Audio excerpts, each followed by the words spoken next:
And we're recording. Oh, what? Yeah, we're recording. Yeah, we're recording. This is our new episode of the show that we're making together. Hey, y'all. Hey, yeah. We're never gonna make another episode of the show now because Ashton and I are starting kendo, and within the next Yeah, week, we're one gonna of us do will a dance die. fight. One of us will die by the blade, and the other one will live, and But it then will they'll be a start a new. glorious death. It'll be a glorious death, and the survivor gets to start a new podcast. So You yeah. know, this is actually a long continuation of the same cycle, repeating. Yeah, the previous hey, Previous quick podcast. opening tangent. You know about the Arizona sword guy, right? No. Our local sensei. Sensei. Dude, this guy was awesome. He died. I can't tell you exactly when he died, but he died within the last 5 years. And he was this guy who's really into open carrying blades. Um, That is so sweet. well, and then he had some lady that was his disciple that he eventually found. This was a woman that he would teach his the way of the blade to, and eventually he died when trying to train the lady on a boat. And neither one of them could swim, and while they were sword fighting, the sensei had fallen off the boat and drowned. Dang. Yeah, so we're trying to find Arizona's new greatest blade sensei. Yeah, so that's the whole point of this. But we just happen to have an art analysis podcast to go with it. Hold on, just another quick thing. That's reminded me of a date that I went on with a chick whose dad has started a cult, and he had a following, Yeah, and then he died. So that's that's a good. classic move. It That's is my classic. closest real life experience. Close. So, Well, the experience I told was not a real life experience. He was I a know. guy in local news that's Well, that's totally real. freaking awesome. Yeah, no, he's sweet. I Yeah, want to be that that's guy. kind of the inspiration for this. Yeah. The And I, inspiration for the podcast, so this is our episode sword 2. battles. Yeah, it's been very structured so far. Yeah, this is the point. So this is episode 2, as my lovely friend decided to Oh, love. tell you guys. It was a secret. Wait, what are we talking about? Huh? We're talking about a music album from Music 1966 done by the Beach Boys called Pet Sounds. What is it like a is it like a dog Is album? it about a dog? Is it like a goat Is it like album? Benji? Dude, that's a great movie. Dude, I think. All right, guys, look out for the next episode. Benji. yeah, dude. We'll marathon Benji, Beethoven, Marmaduke, Airbud. What's another dog? The rest of the Airbuds. The little buddies. Is that? I think that Air Buddies. Baby buddies. Baby dog friends. Baby buddies. Well, yeah, we're gonna be doing a lot of dog movies. Ashton, we didn't really get into it last episode because it wasn't exactly appropriate for the subject matter, but we're big dog I think movie these two fans. are already like a night and day. We're feeling it tonight. Yeah, we're gonna love talking about these pet sounds. About Airbud and pet sounds. So let's try to maintain some structure. We're gonna go over the summary portion. We kind of talk about our experiences with the album, like how we found it, and how, just what we feel about the piece. When did you first listen to? Well, I don't know if you remember your first time listening to this. Yeah, I was familiar with this record since I was little, a little baby, because it's my mother's favorite album of all time, and it's a wonderful record that I grew up with, and it's really interesting taking things that I have had a lot of experience with and feel kind of second nature to me. Like listening to this album is something I've done so many times, and trying to put a critical lens to it and understanding it more. I've looked into Brian Wilson and his experience with this album a lot before thinking about this episode, but it's interesting thinking about it in a deeply analytical lens. But what were your experiences with this record? Well, I mean, it's one of those albums that becomes second nature. Like literally, it's just I first listened to this probably in 9th grade, and I imagine you made me listen to it. Yeah. But I've listened to it so many times. I have it downloaded on my phone. It's just one of those albums that you listen to over and over again. It's an album I know front and back. Like, there's only a couple albums where it's just you finish one song and then your brain autofills how the next song starts, and that happens for the whole album. You know all the words. I'm gonna be honest with you. I don't have that type of knowledge of this album. You probably know more about it, not technically, but I haven't done any research about it, but in a legitimate, like knowing the songs is like, because the other end of this album is the Beatles 1965 record Rubber Soul. This album was made to compete with that. It's like for that record, I get that feeling immediately, because that was another one I listened to since I was a very young child, and I really attached myself to it. But this one was like, it was always an album that I knew was amazing and that I knew I loved, but it was never an album that I personally had as much feeling for. Yeah, because my favorite Beach Boys entry is actually Smiley Smile, because there's something quirky like fundamentally wrong with me, and I should be euthanized for that thought on podcast with a sword. But we're just like two white guys, and so we automatically love this album. Yeah. It's like, yeah, it's a good album, and you should listen to it. We definitely won't be critiquing it. Yeah, it's not going to be very critical. You should also listen to Pink Moon by Nick Drake. That was the original. We were going to do that this week, and then we were like, it's a little out of our pay grade. To be honest, I've listened to that one a bit more than Beach Boys this week, but I've listened to Beach Boys a lot more overall. What I'm getting is that Ashton's not committed to the podcast at all. Yeah, I'm throwing. And that, he's throwing, and then I'm going to have to carry. And Ashton's not even going to talk about the right. Yeah. We're both going to have to kill each other with swords. No more talk of killing. That'll be next week's episode when we kill each other. Yeah. Sure. But I really like this album. Maybe before we get deeper into talking about this album, though, we should maybe describe what the show is generally like for maybe someone who hasn't seen episode 1. They can watch the first episode. They can watch the first episode. We're just going to talk about art with varying levels of structure. And you should probably experience the art before listening to the podcast. Yeah, there's going to be spoilers. There's going to be spoilers. You could be like a fifth of the way through the album by now already instead of listening to this. Yeah. So just like do that instead. So good at filling time. Our greatest goal in making this is to actually have you stop listening to the podcast and just listen to the thing we're talking, or read or watch the thing we're talking about instead. Yeah, because we're like pretentious white guy, and this is our inadvertent way, a roundabout way to give recommendations. Yeah. Yeah. We've already done two of the like whitest guy pieces of media. Well, like, including this one. This one, of course. And we talk about freaking Nick Drake. And Nick Drake. Music people would kill themselves to or do acid to in the 60s. It's like, that's what we're going for.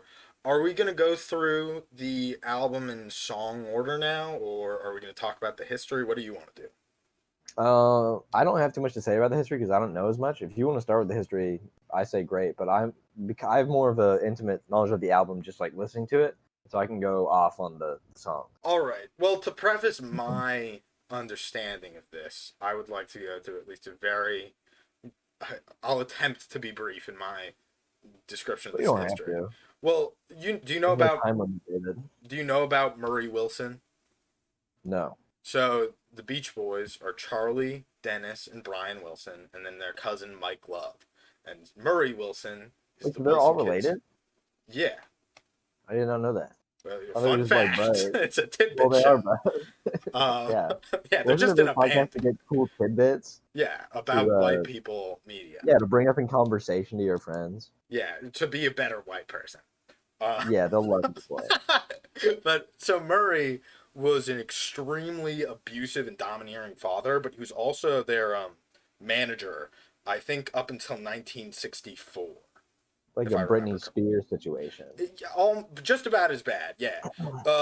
Dennis was always notably the one who would get abused physically the worst. So, like, Dennis would get the living hell beat out of him.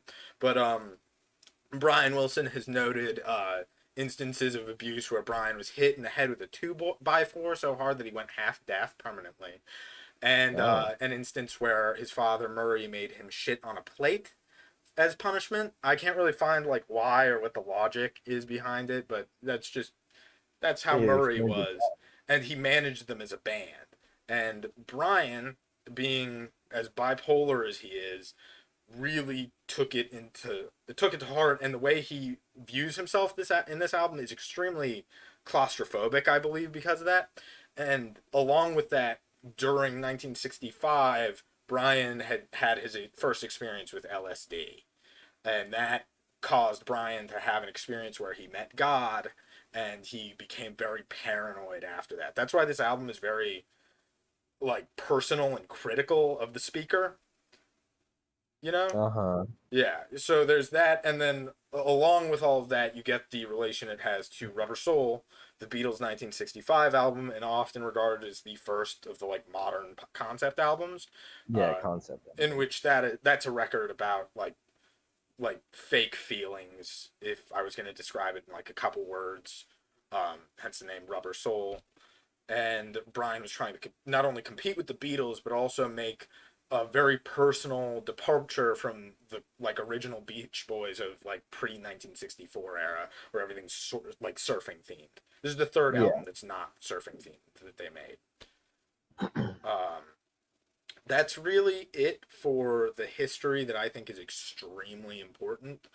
But there's of course more that I'm gonna think of. Yeah, Brian. The way I view this, and it's actually probably similar to the way I'm going to end up viewing a lot of things we're going to cover on the show, is from a lens heads of up real fast. David's going to be always wrong. Pretty much always, and I'm always going to think that the person is extremely mentally ill. But for this one in particular, I have corroborating evidence. David has proof this time, guys. Because just like Ashton had proof last time that I'm wrong, I have proof that Ashton's wrong about this one probably. Because this record, from what I believe, is that it's a very claustrophobic and bipolar depiction of everything that Brian thinks is wrong with himself and everything that he thinks could go wrong in a relationship. You know? Yeah, I definitely didn't go that far with it, but yeah, we'll talk about it. But yeah, now we can start going through the song. I usually think more about things than I do. Which is why we're doing this show, so we can convince Ashton to put more than 8 seconds of thought into anything he watches. Like, he probably can't even tell you the thematic background to Air Bud or Baby Buddies or whatever. So, or Little Man. That's a good movie. It's a good movie. That's not what we're talking about. It's not the topic. But so first song, Wouldn't It Be Nice? Wouldn't It Be Nice? This is that like song that not everyone knows on the album, but it's like the younger people kind of know now. Well, like you can just see like any white girl and they'll have this song on their playlist. There's this and there's God Only Knows, at least. God Only Knows, and like kind of Sloop John B. Yeah, but Sloop John B is pirate. It's harder to be into in like a very sincere way, which is another big thing to get into for the Beach Boys and Brian Wilson as a composer here, is that he has a very like interesting, like legitimate, like comedic sense in writing things. Yeah, we don't want to jump ahead to Sloop John B, but that is like a funny song. Like I just love one of the lines. Yeah, we'll get into it more specifically. Yeah, let's stay more structured. But this is a song that is meant to be sort of funny, because Brian's intent is to be like needlessly longing and hyperbolic in talking about it. But it's a more sincere and personal song than you get on later songs on this record, and especially than you get on songs from their next record, Smiley Smile, which is a very comedically oriented album, which we might talk about someday, but not today. Yeah, that was just a clown album. It's a clown album. You clown out to it, and then you stop listening. I mean, I guess I can start talking about like my feelings about the album in relation to this song, because to me, kind of the reason this album feels so popular is that it's just timeless. Like it talks about a lot of human experiences in a way that you can apply them to any time, but it also does it very intelligently. Like it's not just like the songs at the time that's just like, oh, I want to hold your hand, or just like that sappy stuff. Like it applies a different layer of thought to it. Like this one, it's not as intelligent as some of the other songs in my opinion, but it's just like there is that feeling of longing. I don't know, it just feels like it's a step above Well, the stuff of the that's the time. general theme of pretty much everything Brian Wilson would compose in the late '60s. It's always to just be that push further. I think this was the most expensive record at the time. It was made with like the equivalent to some. I saw somewhere that it's the equivalent to $550,000 today. Um, Dang. and Brian is just a total perfectionist and a total pioneer. Yeah, and it really shows. This is like a perfect album. Yeah, and wouldn't it be nice? Isn't it as technically astounding as But yeah, no, other it's like a songs on great here? song. Like But this it's was wonderful. the first song that got me hooked. Like this Yeah, was the song that I liked off it's this a album. kicking opener. Anybody who listens to this song will want to listen to the rest of the album, and if you don't, there's something wrong with you. You need You know, it's psychiatric just help. so fun, and like you'll put it on a playlist and just really enjoy it for a while. And just vibe out to it. Just vibe to it. That is what I was gonna say. We love this is a vibe podcast. We like vibes on this show. A moment of doubt and self-respect. But we complete each other. Yeah, we love each other. We complete all the worst parts of each other. Yeah, we just make the most pretentious person, and that's what this podcast is us slowly fusing into the most pretentious person to ever live. Yeah. But yeah, any other thoughts on "Wouldn't It Be Nice"? I don't. It is like kind of a more empty song. Like, it's just like a nice love song. Yeah, it's one of the more lovey songs, but actually thematically for my idea of the weird thing about the concept of this album as one of the earliest concept albums is it's weirdly nuanced compared to its contemporaries. Like Rubber Soul, you could essentially describe the concept of it in like a sentence that it's about unwarranted love, whereas this is conceptual but in a deeply personal way, so it has all the nuances that Brian Wilson had as a person in 1966. Which makes like this song is the closest thing you'll get to like I'm gonna describe the entire album in a song, and it's "Wouldn't It Be Nice" because it's Brian acknowledging his inability to have relationships in a normal way, but wishing for them. But that's my thought on it. Yeah, I definitely didn't think about it that way. It's which just is like I thought about this just kind of just like how I think about the album is just kind of like a melancholic but still hopeful view of life. Absolutely, because it does kind of cover just every aspect of life, and I see that in your interpretation. Like it is kind of just Brian Wilson's life. You know, maybe I'll come to that conclusion more as I listen to it and if I do a bit more research. I'm totally blanking on the name, but there is a wonderful biopic about Brian Wilson around this time and the making of songs like Good Vibration and stuff that I should show you. People probably know the title of it if they're searching for material on Pet Sounds. Yeah, send us the movie so that I can show it to Ashton. Email it to me. Yeah, email it to him at Ashton P. Sherman at Weebly.net. Okay? It's like Peabody and Sherman. That's your last name and middle name. So yeah. So don't make jokes about yourself. We talked about this before we were recording, but this is actually my favorite song on this particular listen, and it segues in really well with that idea of like Brian thinking he has an inability to have relationships in a normal capacity. Well, so wait, I'm gonna cut off your groove real fast. Absolutely, cut it. Circumcise it. Cut the groove, bro. Yeah, just circumcise it. I was thinking, what if you got cut with like those like ladybug scissors, or like with those craft scissors that have like the special ridges? Sorry, that was just something I was thinking about today. That's cool. That's not what I cut you off for. Awesome. What I cut you off for is more just a general note about this album. It's like it's so magical how you listen to this album and every time you have a different favorite song. Yeah. Maybe not every time, like after like enough listens, but it's just in the beginning when like you're first discovering the album. Like every song is just like, dang it. And you think at different times, it's really cool. Well, yeah, like I'll listen through it and I'm like, oh wow, wouldn't it be nice? It's obviously my favorite song on this, and then I'll go into "You Still Believe in Me," which is our second song, and I'm like, well, never mind, this is my favorite now. It'll happen the whole record, but "You Still Believe in Me" has been the one that's been sticking with me the most. Yeah. I really like how poetic it is, and I really like how weird Brian Wilson's vocal performance is because it feels very thin compared to the rest of the album, which we should probably get into It Wall definitely of has that, Sound. and that's kind of like what turns me off about the song because it isn't one of my favorites. Like it never really has been. Mm-hmm. Like it's a bit above Pet Sounds for me, like the song Pet Sounds, Yeah, which is which low I on don't my think. list. Yeah, Yeah, it's like at the bottom it's a for me. good song, but every song Yeah, on no, this it's is a good. great song, but Yeah, like compared to the rest of the album, it's just like it's lackluster, and but it doesn't feel like it fits as much. But we'll talk about that when we get to Pet Sounds. I love this song because of how flimsy the vocal is, and how ornate the uh, the backing to it is.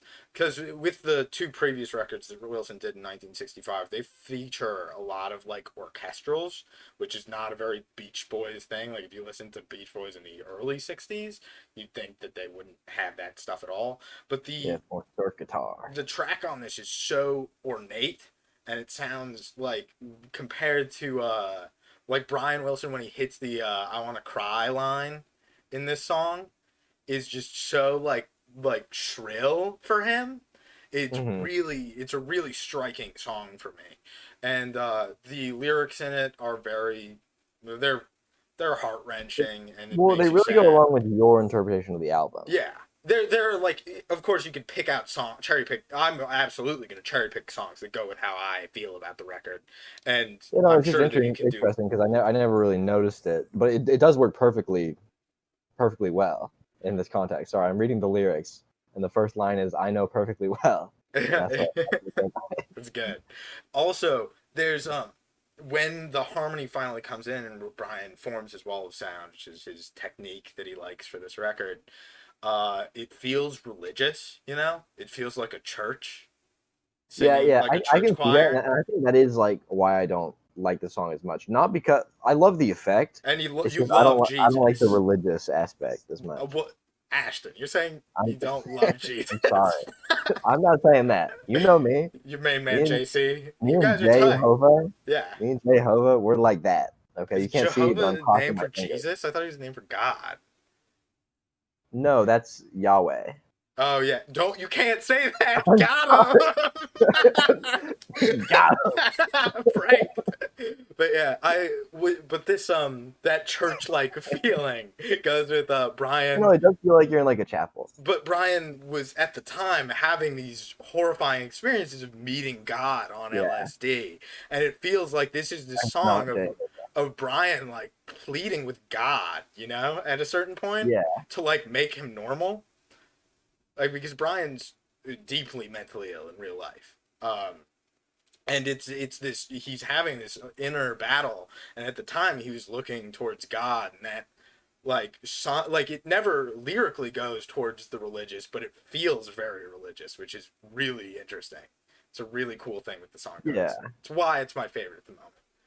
All right. Yeah, I And have a better appreciation for that song now. yeah, glad.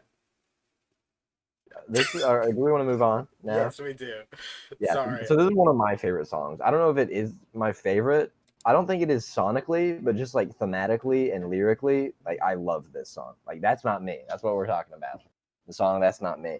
But it's kind of a song about Brian coming to terms with the fact that he has all these aspirations, but he like can't meet them really, Yeah. and it just feels so universal, like so personal. Well, Wait, and hold on, I don't read the lyrics. Do you have any thoughts about this while I read? well, absolutely read all you want, because my thought on it, the Wikipedia says that it's the only track that resembles a conventional rock song, which I don't know what Wikipedia's um, criteria for a conventional rock song is, but it does feel like this like logical like sequel or conclusion to a song like Get Around, like I Get Around off like the 1963 like era of talking about hitting the town as like a teenager, because like That's Not Me is like, you can't always be this like teenage force of nature. You need to think about yourself in some, nobody can avoid introspection, and like that's, this is Brian Yeah, you Wilson's feel like ninth. your life's just gonna keep continuing. Yeah, and this Uh, is like very early 60s Brian Wilson like talking to himself. It's like, it's a very interesting motif because it comes from an album that isn't really Pet Sounds. It's like it's an established feeling you get from listening to other Beach Boys songs that precede this. Yeah, and that's an interesting thing I actually noticed on my most recent listen to this album, like an hour ago. There's a bit of like slang, like 60s slang in it. I didn't realize too much. Like there's I miss my pad. I always heard it as I miss my pet in the places I've known. During the pre-chorus. But there's also he says the line talking about copping out. Hang on, before you move on to the next line, people have had periods since after the 60s. Yeah, that's a great joke, David. That's the kind of comedy people come here for. Our zero listeners. I'm sorry. Continue with your next line. Don't make jokes like that. I'm sorry. I'm so angry. Okay. No, but this song is just like so pretty to listen to, and it might just be because it is like a rock song, but it just sounds so nice to me. Like this is a very sonically appealing song to me. Yes. And I guess I did say that it wasn't that way for me, like only 2 minutes ago. Yeah, but like I guess I'm thinking about something like Here Today, which I like. I guess I like that in the exact same way that I like this song. Those are probably my two ties. Those are your two favorites? Yeah, probably. Wow. Right now. Well, yeah, absolutely. But I mean, that's always subject to change. But yeah, like for those Here Today, never really stuck out to me that much, and we'll get to it when it never did in the beginning. Yeah, but then that's what was for me. That's what happens with the album. Like you just like listen to it and you're like, oh my god. Well, like yeah, I could 2 weeks ago couldn't have given you a single thought. If you asked me, how do you feel about You Still Believe in Me off Pet Sounds? I'd been like, I don't remember what the song sounds like. But now it's like that is going to stick with me for the next decade. Or more, depending on when I die. Yeah, that's how the record works. It's a wonderfully eclectic album, and like very few pieces of music can do that. But man, I want to apologize for my lack of professionalism. I should really take notes for this because I don't know. I don't get as much thoughts in the spur of the moment. Like when it comes to specific stuff. You're not a savant like I am. I'm not. Yeah, David just spews trash out of his mouth. Brilliant. Breaking words. Second. Yeah, I have comedy, quick wit on a dime, like a cat. I'm agile. Are we ready for the next song? Yeah, I think we are.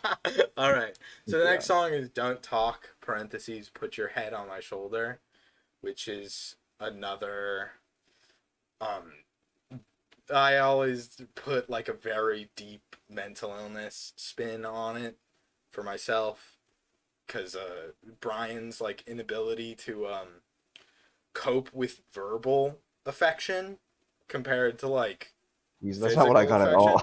Well, like it's legitimately about how Brian like longs for nonverbal communication. It's in no way a sexual song, but this song... no, it's definitely not. But I mean, that is what I got from it. Like, I put this one so closely, like in my mind, with "Let's Go Away for a While." Like, it just feels like spending a quiet, intimate moment with the person that you love. Yeah, but I think when you put it in the context of the previous songs, it's a lot easier to look at it in a way of Brian having some level of inability to express himself verbally in like a personal, emotional way, which he does frequently on the album. But it's a song about insecurity for Brian. The whole record's a record about insecurity for Brian, and that's what Brian has corroborated, and it's what Dennis and Charlie have corroborated. And the only one who's really not corroborated that is Mike Love, who's an idiot and didn't really do anything. Bro, Mike Love is swag. Mike Love is a fan of the show, and he's gonna be coolest hair. He's gonna be so mad at us. The coolest hair out of all the Beach Boys. He's gonna be like, David, stop. And then I'm gonna say, no, Mike. Bro, I said you can't talk about that on the pod. On the pod. All right. But what are your feelings about Don't Talk? I don't know. A lot of my feelings about this album are just pretty simple, and I think that's why I've liked this album so much. Is that it just feels so simple to me? Like it just feels so simple and universal. It feels like I could listen to this album at any point in my life, and I love it just as much, although maybe in a different way. It is, But it it doesn't is, feel like it's stuck in the time that it was made. its timelessness makes it hard to like put, because really the only way I could put coherent, like a really coherent theme between all of the songs, is to examine it as Brian Wilson as the speaker in every one of them. You know, it's Yeah, really hard I've to. never really done that, and I don't. I guess I haven't put them together cohesively. Like in my mind, the one thread keeping it together is just it's a melancholic album, but with a lot of hope, and it talks about And very human emotions like love and just trying to make it in the world well, and at the feeling like you don't time, belong and a stuff like that. a concept album, like, that's all it needed to be. It's like, this is a collection of love songs or melancholic songs or Yeah, as long as it whatever. wasn't just random singles, it was considered It a was it was a feeling that carried throughout all 40 minutes of the record. yeah, and that's what I get mostly when I listen to Rubber Soul. Like I definitely don't have as many like cohesive thoughts about Rubber Soul as you do. I So think that's it's one of your favorites. Rubber Soul is my single favorite Beatles album. It's one of my top 5 favorite albums, music of all time. But I think, and this is in no way to say Rubber Soul is better or worse than Pet Sounds. It's just different. It's much easier to examine Rubber Soul as a concept album than this record, because Rubber Soul, as it's a much more collaborative effort between John Lennon and Paul McCartney. It is about an idea that carries throughout all the songs, Yeah, less whereas than a person. Pet Sounds is made pretty much solely by Brian Wilson. The album was recorded mostly while the rest of the Beach Boys were touring in Hawaii and Japan, and Brian was having a mental breakdown because of his addiction to acid, and he had written pretty much the entire album by himself. That's why it's huge of a departure from other Beach Boys records, and that's why it is so deeply like personal, and it feels very much like the eclectic Better than person of Smiling Brian Wilson. Smile. Brian Wilson also pretty much solo wrote that, but he was going a little crazy and not in an artsy way when he wrote Smiley Smile. Yeah, not in that quirky white girl kind of way. Yeah, not in an introspective greatest album of all time kind of way. More of an let's do an Alvin and the Chipmunks Silly voice song. album. Yeah, with Paul McCartney on Celery. gotta have that tidbit.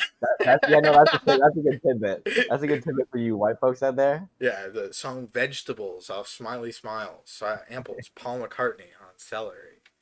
But tell them to all your friends; they'll love you. They will absolutely not want to kill you when they put it in your podcast, your collaborative podcast. That's really what we're trying to do. We're trying to help the youth of today with their tidbits. We're trying to help you guys with podcasting.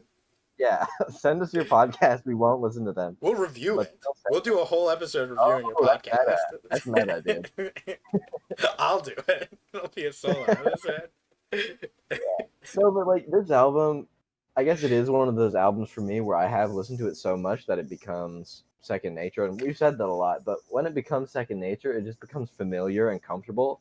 And I don't think as critically about it now. And since I didn't think too critically about it in the beginning, like analyzing albums for me is a new development. Like I just used to listen to music because I really liked the music. And I still do that. But for this album, I guess it kind of my thoughts solidified when I didn't think too much about it.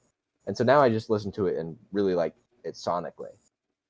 Which is very easy to do. It's one of the most revolutionary pieces of all time. Very, very true. It sounds like it was made in like late 70s. Like technically, it's like 10 years ahead of its time. Yeah, no, the mixing is perfect. It's wonderful. Yeah. And it's hard to find. I think we should move on to I'm Waiting for the Day. Unless you have anything else to say. Yeah, I don't have anything else to say about Don't Talk, and I have very little to say about I'm Waiting for the Day because I don't really put a lot of weight in this song. What about you? Oh, I actually do really like this song because of my interpretation of the album. Just it's a standalone piece about universal human emotions. And it kind of goes along with it. Just I feel like Brian Wilson is a genius, and he takes love songs to a whole different level. Like there's just two different layers of thought that comes with it. Because he could have just talked about wanting to hold someone's hand or talking to them, but this one it's a very complex relationship that he has with this person. He's in love with this girl, and they are getting over a breakup or falling out with the guy that they used to love. And now Brian is like staying along for the ride, and he's helping her. He's trying to be the rebound. Yeah, it feels deeply personal. I really like it. Which is, generally it's a very personal song, and it fits in with my interpretation of it being about Brian Wilson wishing that he could experience relationships normally, like the contemporary 60s love song. Like, I want to hold your hand. Like, he wishes he could just want to hold someone's hand. He wants someone to just put their head on his shoulder and, like, show that they love him normally. But there's something either in himself or in the person he's with that blocks him from it. And it's very dramatic in that sense, when in reality, nobody gets to experience that, like, perfect love song type relationship. But, that's, like, really apparent in this song, because at the beginning of the song, it's kind of understated. It's kind of, I'm gonna say, melancholic a lot for this album, but it's just a bit more sad when he talks about this stuff. But then once he gets to that second verse, he's like, "I kissed your lips, and when your face looks sad," I don't think it's the horns, but like the drums come in really strong, and it just feels really triumphant. Even though it's not perfect, it feels like Brian getting that taste of what he wants a relationship to be. But even then, he ruins it for himself. After that line, I kissed your lips, and when your face looks sad, it made me think about him and that you still loved him so. Yeah, but then he comes back. But you know that pretty soon I made you feel glad that you belonged to me, and love began to show. And so, yeah. Well, like, not only does every use of timpani on this album smack ass, it's so good. So awesome. But Brian, this is one of those albums where it's just like no thoughts. It's just cool. It's so good. And it's like, for me right now, that's You Still Believe in Me. Like, that song just blew my mind at this time. But every song on here, and this one too, is very bipolar. Brian mood swings in the song very intentionally, and it will go from hopping back and forth. A song that you like. Wouldn't it be nice? Is like the perfect 50-50, you know, because it's about Brian wishing that he could be with someone, but knowing that it's not real and it can't happen. But every song features like either a very happy tone with very sad lyrics, or just lyrics that swing from being happy that someone you love is with you, but overanalyzing it and think they still love their previous partner. It's a really consistent theme throughout the album, and it's also very prevalent in Let's Go Away for a While. So do you want to start talking about that song? Yeah. I love this song so much. It's really good. This one, this is probably you listen to and you hear it on the first time for the album, you're just like, all right. But then like on that second or third listen, you're like, this song is amazing. This is probably my second favorite song on side. This is my third favorite. Well, no, it's my second favorite on side one. I don't know how it works with the rest of the record. This is probably actually my fourth favorite. Because I like You Still Believe in Me probably most in the album right now. But it's like Let's Go Away for a While, and then the final song on side one, Sloop John B. It's like that is such a good tying point for the halfway. I forgot about Sloop John B. It was between Sloop John B and I Know There's an Answer. Yeah, you're not looking at this broken into sides. Neither one of us owns this on vinyl. We listen to it digitally, if that matters. I wish we could get it on vinyl for not like $60. I have a repressed copy, but I just didn't use it. So stupid. Dummy. We're not pretentious enough yet. Yeah, we'll get there. So to buy, you were gonna start buying our movies on film and our songs on vinyl. It's gonna be good. But but like I talked about this song a little bit before with Don't Talk About Your Head on My Shoulder. Like, to me, it just feels like such a deeply personal song. And when you listen to it, like not even thinking about the name of the song, you could kind of put a lot of different emotions into it, which helps with the album being so universal in my interpretation of it. It's just, I think it's got so popular just because of it's not a blank slate, but it's so masterfully done that it can apply to any time. In the And 60s, this song could apply to anyone. This record wasn't particularly well received. I mean, like over time. Yeah, it's one of the biggest examples of a record becoming a classic posthumously. Like, yeah, it's the Velvet Underground and Nico. It's like after the fact, people. Well, like even Velvet Underground and Nico had its like cult crowd. No, people didn't like it, but you're right. Like it had clout because it was it was Lou Reed and Andy Warhol, and it was a crowd of people that were looking for things like that. Whereas Beach Boys at the time didn't really fit anywhere. It didn't fit with the certain. In the year previous to this, right before this record came out, they released Barbara Ann as a single for the Beach Boys. Like that's what people wanted the Beach Boys to be. Yeah. And Beach Boys fans didn't like this, and no Beatles fan was gonna do away with listening to the Beatles for this. This is an extremely jarring release compared to even the '65 records, which are more in line with this. The record wasn't extremely well received, and it is responsible for Brian Wilson's like total mental decline throughout like 1967. It makes me so sad, like thinking about that thing where Brian heard Sgt. Pepper's and he just got so sad. Yeah, like, he's like, I'm never gonna be able to create something like this. But this is like a masterpiece. He already had, it's like in the scope of at least the '60s music. It's like those are the two records: Pet Sounds and Sgt. Pepper's Lonely Hearts Club Band. And it's just Brian. It goes so well with even the theme of the album. Like Brian can't leave things good enough. He has to be totally sure of everything, and it's part of his bipolar mind that doesn't allow him to realize. Like in interviews, he says that "Let's Go Away for a While" is the greatest thing that he had composed to that date. It's his greatest work, and it's just there's always something after the fact that has to ruin it for Brian. Whether it's Mike Love releasing "Smiley Smile" early, or his father abusing him through the first 5 years of his music writing experience, it's like he can never leave it good enough when something good happens for him, and he ruins it. He's just like a integrally unhappy person, and it's like that's what you get from this record is that he has such a hard time being happy, but he knows he can. He has such a hard time acknowledging that he's a good musician, even though he knows that he is. Yeah, and now we move on to the Clown song. The Clown song. This is one of the more, from what I believe, intentionally funny songs on here. Sloop John B. Yeah, no, but now I can talk about that lyric I love so much. Like the instrumentals kind of died down. And where is it? The poor cook, he caught the fits and threw away all my grits, and then he took and he ate up all of my corn.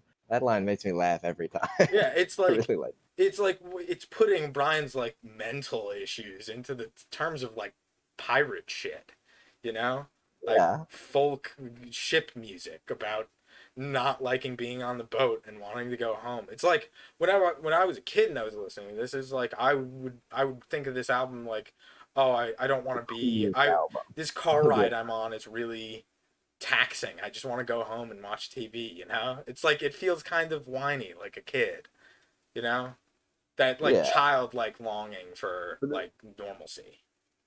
Yeah, and it's a recurring theme in the album because and That's Not Me, he's talking about how once he had a dream and he went to the city, but like during that he was longing to go home. Also, there was something I forgot to talk about, and That's Not Me. But this album is so good at painting visuals, like visual pictures in your mind. Like it's such a brilliantly visual album. And since the first time I've heard it, for That's Not Me, there's that line where he talks about how every night he'd lay there alone and dream. And I can just perfectly imagine just this young kid like out in the city trying to make it for himself, just in the dark, thinking about his life choices up to this point and like wanting to go back and missing all these things that he used to know. For it being an album about Brian's inability to like communicate, Brian communicates everything that he feels in such great detail, and it's totally unique in how it comes out. Yeah, it's a very beautiful experience. Listen to the album, guys. Yeah, I'm pretty sure you could be well past done. We'd be a few minutes. Yeah, we're at 45 minutes of recording. You could be well past done. by the time you listen to this much of this terrible podcast. So just do that instead. This was for me and David, not for any of y'all. We hate you guys. We love you guys, but I love Ashton Yeah, I didn't mean more. Yeah, that's why we're gonna duel with blades, and Until you guys we don't die. get to watch. Yeah. Mm-hmm. Oh no, we'll live stream. But we also didn't say the name of this. yeah, it's a working title, but we're probably gonna go with Ape Brain Book Club because we think like monkeys. Yeah, and we aren't very smart. We aren't very smart. In case if that was hard to realize from book club, if that was hard to realize from the caliber of our commentary, then maybe you have an ape brain too. Yeah, and you're among us. I didn't mean it like that. Uh-oh. Let's move on. Yeah, all right. So the song Sloop John B ends side A of the record, and then side B has Purist. It opens side A with God Only Knows. God Only Knows. I don't know if this is probably a controversial take, but this has never been one of my favorites. I love this song a lot. I can understand. I like it more cultural significance and like how important it is, but it's just never appealed to me as much. Yeah, no, I like Caroline No. That's one of my favorites, and then like You Still Believe in Me.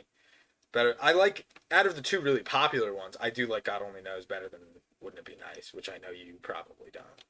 But yeah, that is a nice thing about this album. It's just while you're talking about that, it's an album for everyone. Like it is universal, and there's something for everyone on here. Yeah. Because David's like 3 favorites that he listed right there. You Still Believe in Me, God Only Knows, and Caroline No. Those have never been some of my favorite songs. Like they're not bad. I really like all the songs in this album, but it's just those have not been the ones that stuck out to me. Someone like, even with a low operating mental frequency like Ashton can appreciate. Yeah.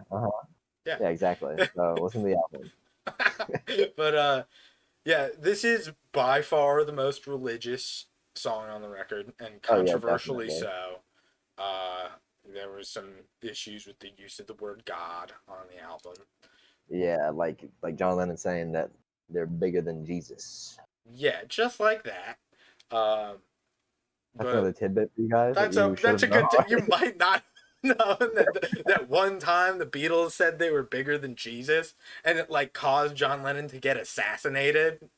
It's like one of the biggest news events. Oh, I missed those days in music. Of the 80s when John Lennon got shot. That's what you missed? What kind of people do you think are listening to this podcast? The intellectuals? What? No, but you just said you missed those days after I talked about John Lennon getting shot. Yes. You missed the day when John Lennon got killed in 1980. We're moving on. All right.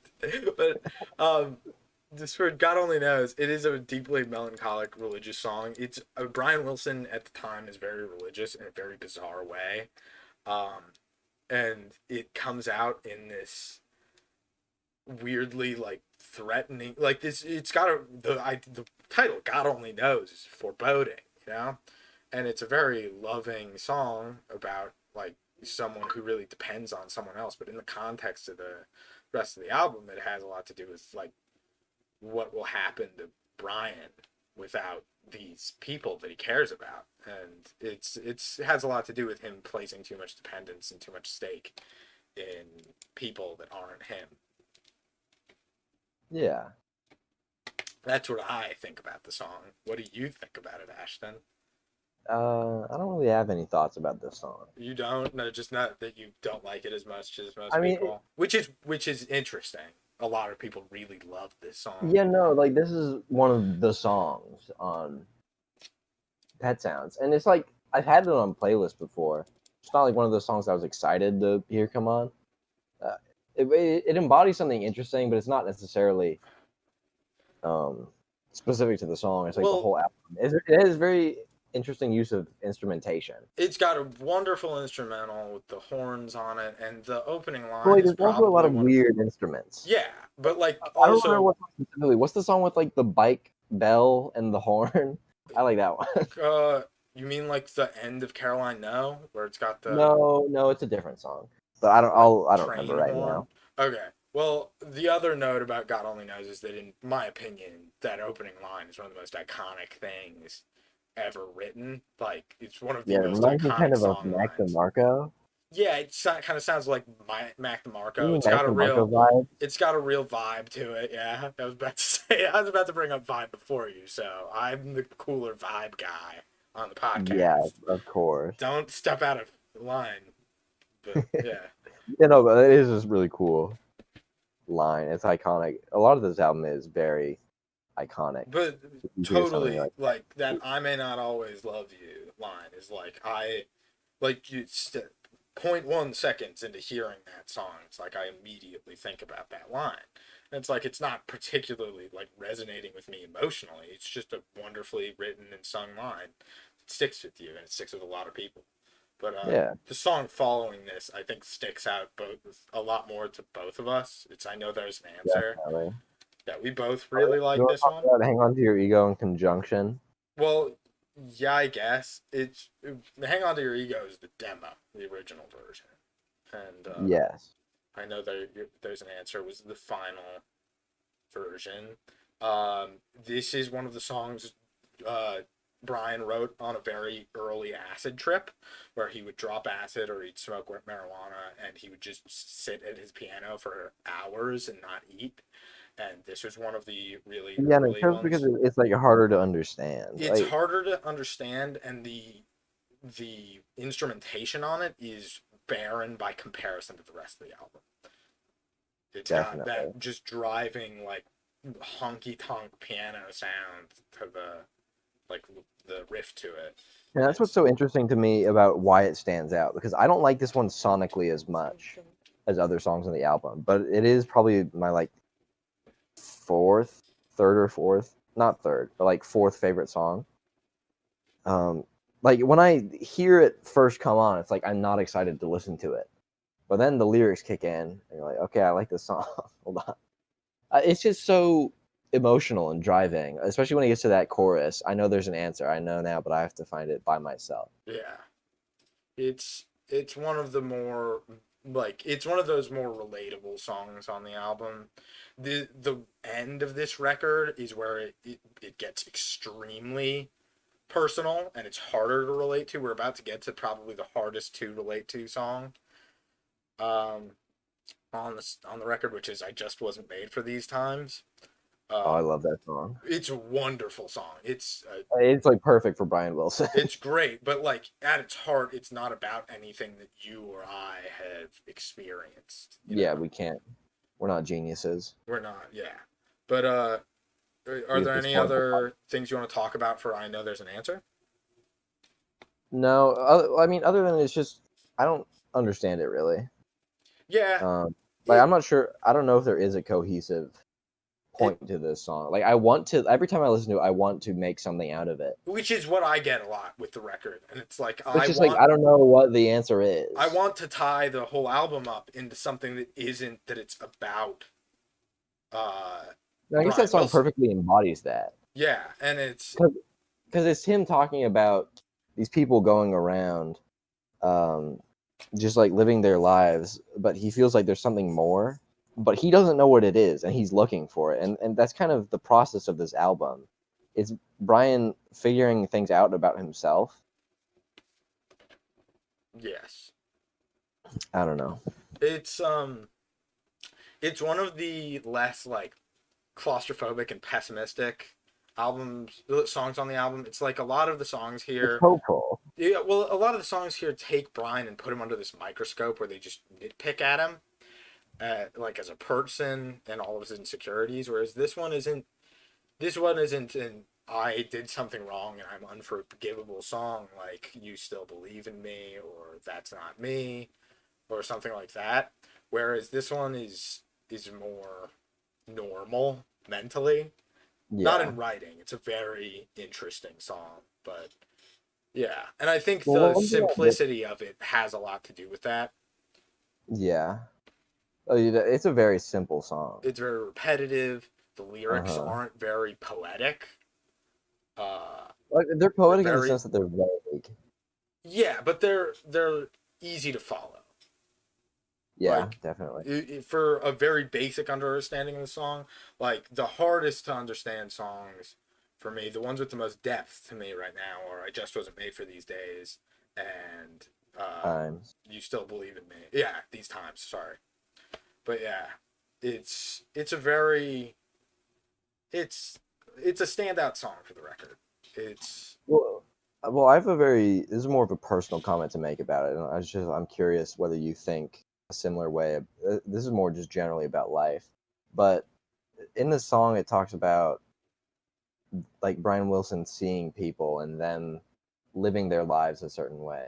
Do you ever get like depressed, like looking at people on the street or in a parking lot or something? You're just sitting in a car and you see these people just isolated, living their lives, and you're wondering whether they even know what they're doing, like whether they know the purpose of their life, they whether it's worth think it at about it all. as much as you.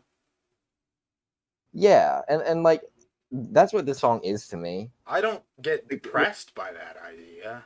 I Well, it's just to me, Brian's looking around and he's seeing all these people and he's disappointed by how they're living their lives. And he doesn't know how to do it either, but he believes that there is a way to do it he and thinks he's going to that work to find that. well, yeah, he's sad that these people don't even know that they're doing it wrong, whereas Yeah. he at least knows how little he knows. But I don't really relate so much to it. Any relatability I have to it is the idea that it's about searching for meaning, which Yeah. everybody does. Yeah, it's universal. But yeah, the like I said with this album, I always try to put a different, more universal meaning to it, but it's really just so much about Brian that it's really hard to take any other, for me at least, to take any other approach than that to analyzing the songs on it. Yeah. Also, make sure you listen to "Hang On to Your Egos," the demo version. I Yeah, really I've like listened that. to it Like, repeatedly. I Yeah. mean, not you. Oh. Okay. Yeah. I guess I should have clarified. That wasn't too obvious. Oh yeah, if you are still listening to this and you haven't listened to "Hang On to Your Ego," it's a very interesting demo, and it adds a lot to I the really understanding like the of the album. chorus. Yeah. Yeah. Yeah, but I think we can move on. Yeah. The next one is "Here Today." That's one Yeah, that you really like, right? yeah, this is one of my tied favorite songs. And it is as simple as it's just a love song, and it's once again it comes back to it captures the emotion so perfectly that it is universal, and it translates to any time. Like that opening line, it starts with "just a little glance now," right away thinking about romance now. Like it's a very poetic way of talking about love at first sight. Um, and it just goes through all the feelings of a brand new love affair, as he calls it. Yeah. It's a very pretty song, which It's a is you can say wonder. about Every the song, album. yeah, on here is extremely pretty. But yeah, that's another one. It goes a lot with "God Only Knows." It as it being like standalone. It's very sweet and pretty, and it's Yeah, but it it's talks got about well, it's undertoned with like Brian's constant pessimism, that doesn't really light up through the whole record. But it's one of the easier ones to pass off. It's like this is a pretty song about loving someone, not about knowing that it's going to end in got a disaster. nice message in my opinion because it's called "Here Today" and it's talking about how love is here only in the moment, and it's depressing because the only end to love is either you love someone and you love them till you die, or you love them and then you stop loving them. Like those are it's simplified, but those are kind of the two like ways to look at it. But even if you're loving someone only to not love them in the future, you're still loving them in the moment. And that's what's important, like Yeah. living in the moment. And that I feel like that's the message of this song. You got to keep in mind love is here today. And it's they have the wrong lyrics on there on this genius thing. Cool.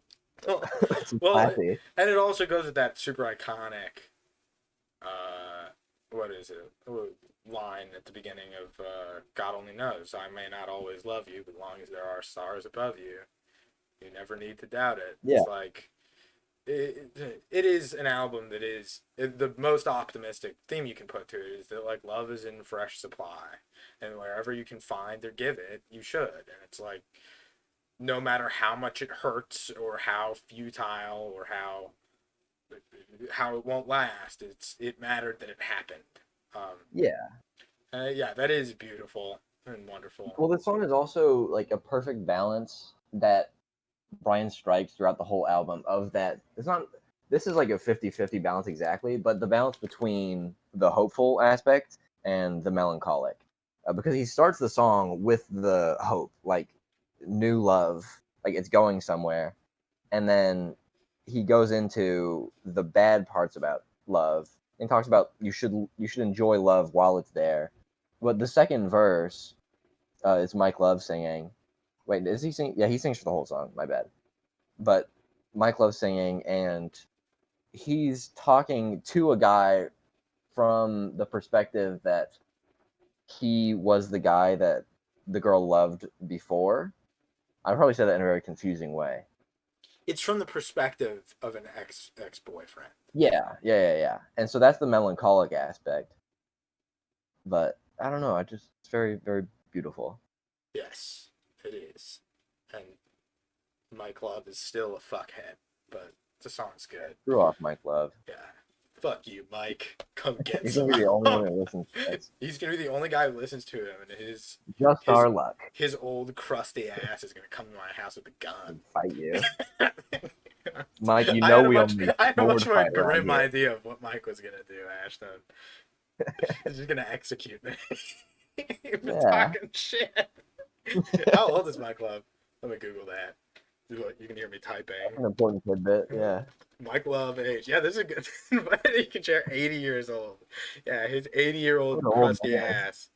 Oh, he's 6'1" though. He's a pretty big boy. Yeah. Ooh. What you gonna do, Mikey? I'm clicking my boobs. But yeah. Yeah. Shall we move on? Yes. Yeah. The next song is Pet Sounds. I just wasn't made for these times.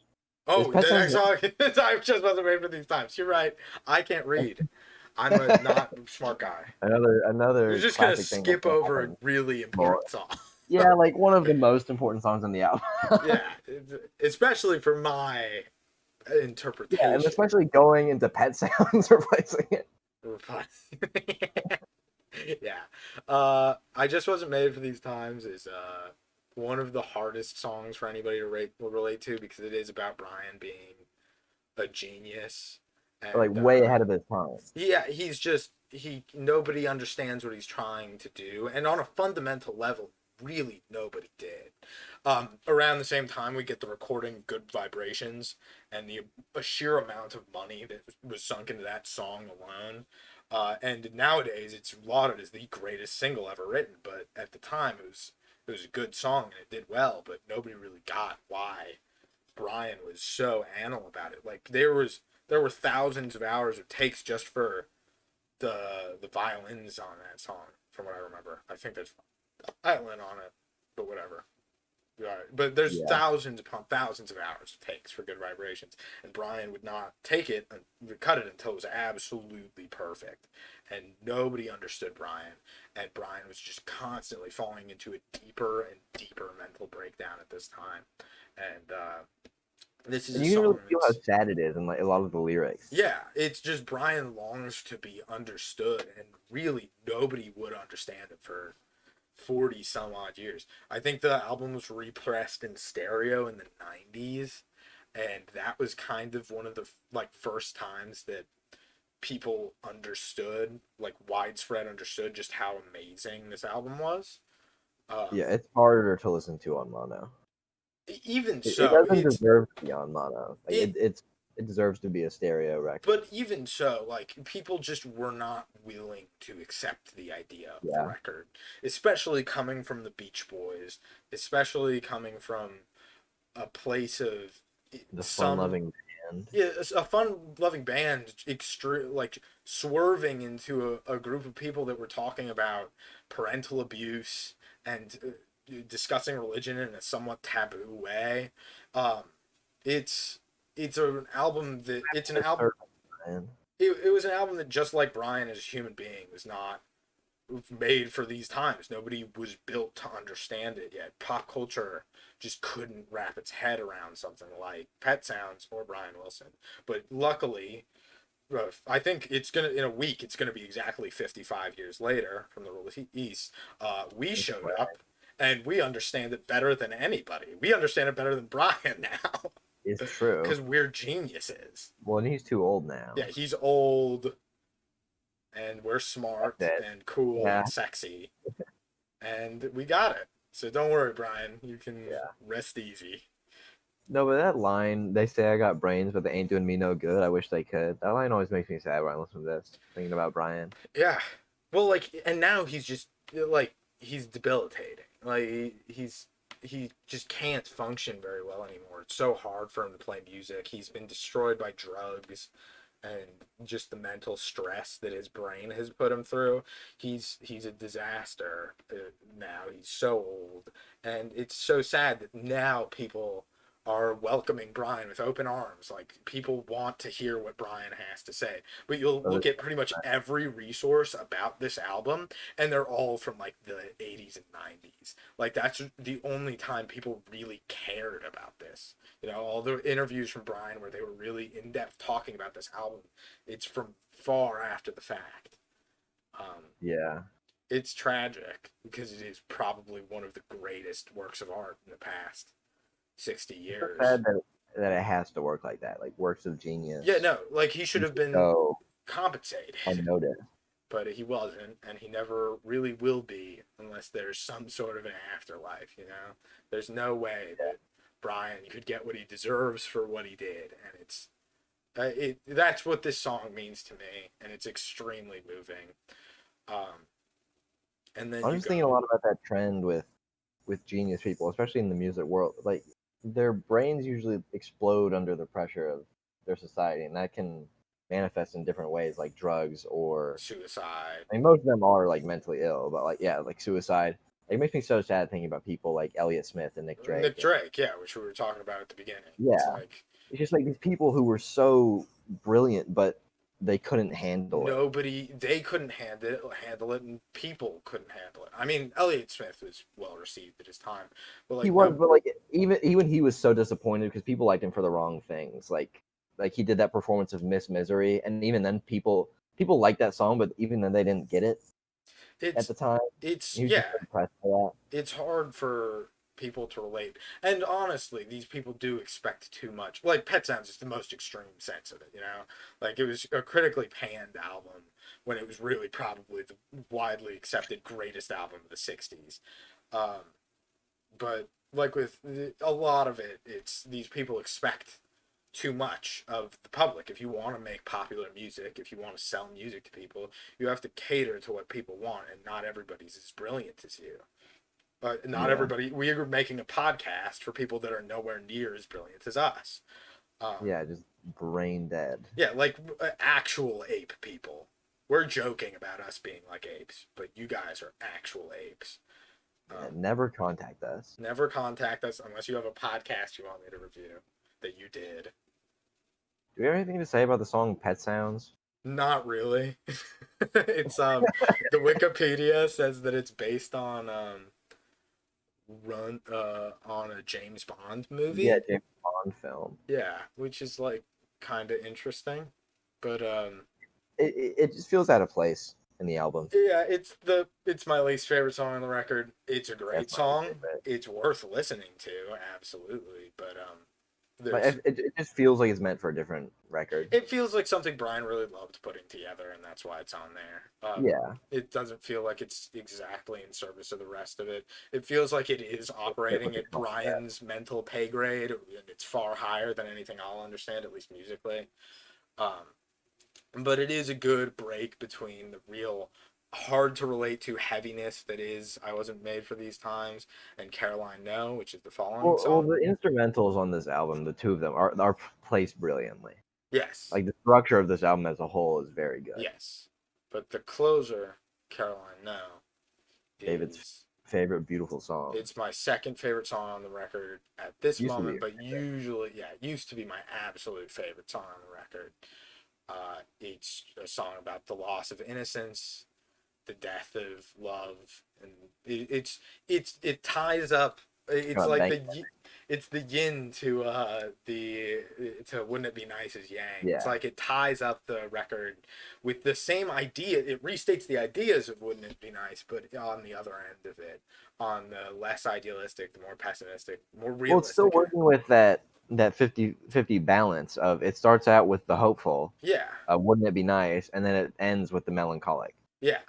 And Caroline, no, break my heart. I want to go and cry. It's just so unbelievable. Like, it's heartbreaking, and it's you don't know Caroline. You don't know why they're so torn up by this person's loss of innocence, but the way Brian forces his emotions onto you, it's insane.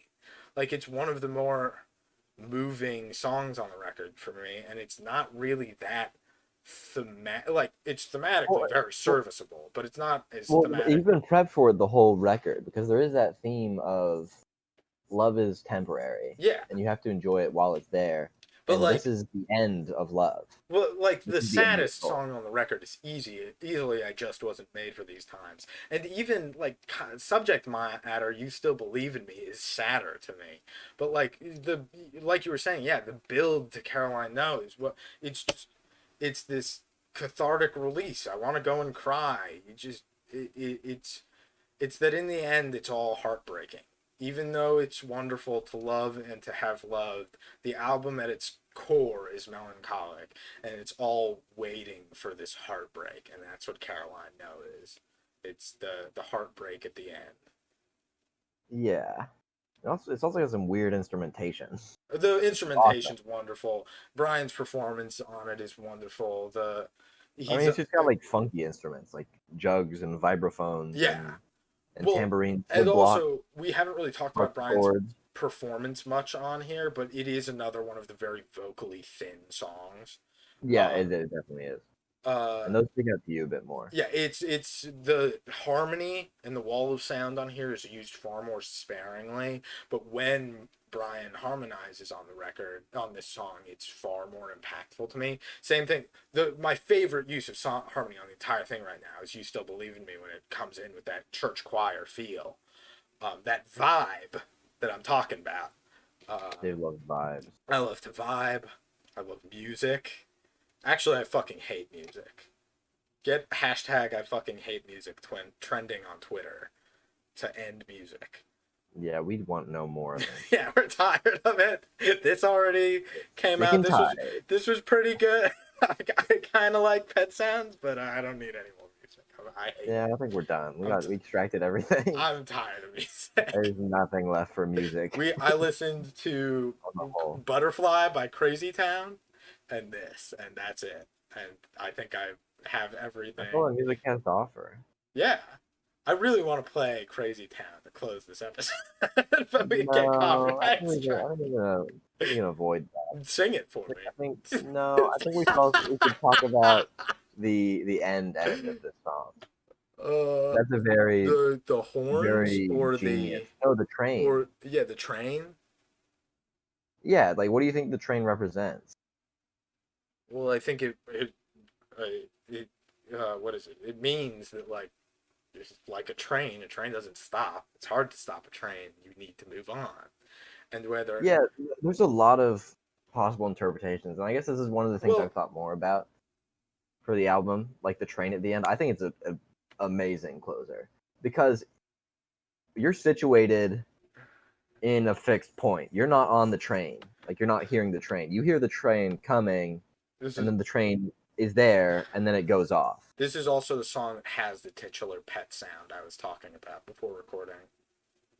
Yeah, that our audience knows about. But it's the sound of Brian's pet. Yeah, the dog. The dog. Brian's my dog.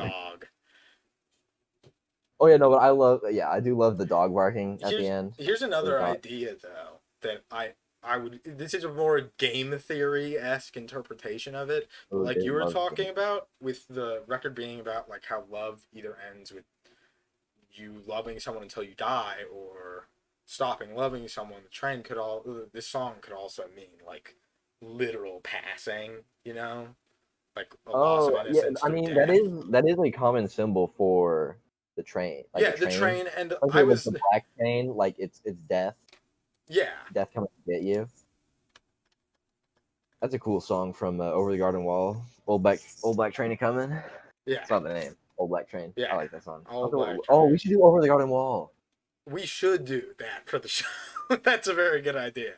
But No, but I mean, there's a lot of interpretations for the train. Like, it could be time it could moving be on. time moving on, but it could be death. There's also the loss of hair, which it's supposed to be like a young girl with long hair and being kind of peppy. But it also could be like aging and dying.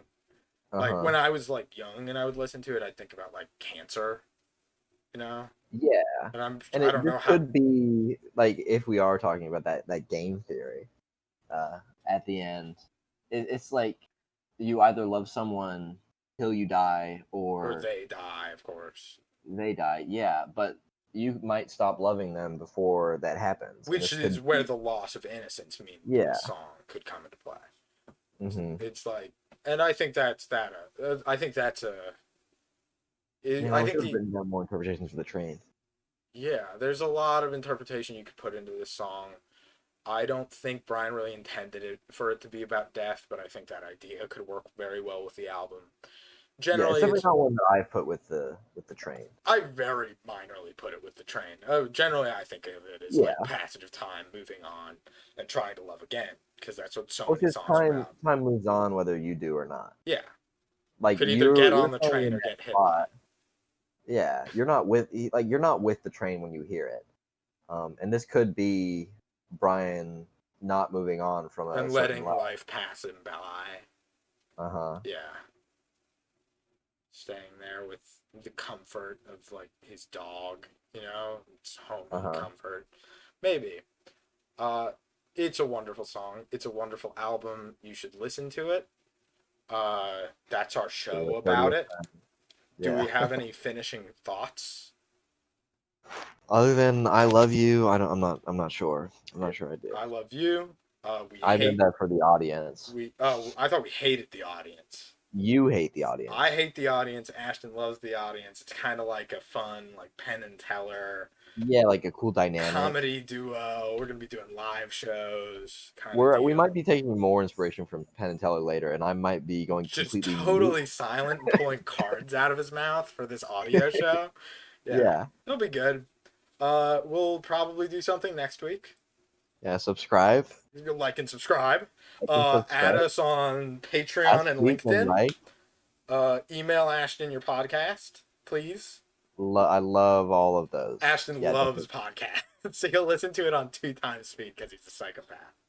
Yeah, all right, bye.